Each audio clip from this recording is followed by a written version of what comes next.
بعد كل الإشاعات اللي طلعت على أدهم النابلسي الفنان المعتزل وكل الغضب اللي عم العالم عقب اعتزاله من الفن، خلينا نشوف بهالتقرير النجوم اللي اعتزلوا الفن بعمر صغير.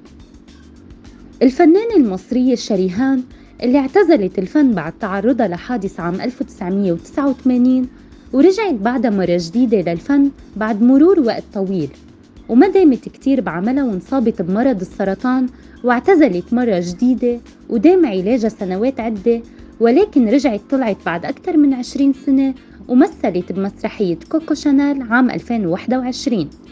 الفنانة المصرية جيهان نصر اعتزلت الفن عام 1998 لأنها تزوجت من رجل سعودي وتفرغت لعائلتها. حنان الترك عام 2012 أعلنت أنه حتعتزل الفن برغم أنها مثلت أدوار وهي بترتدي الحجاب، ولكن فضلت الابتعاد عن التمثيل. أمل حجازي فنانة لبنانية اعتزلت الفن بعام 2017.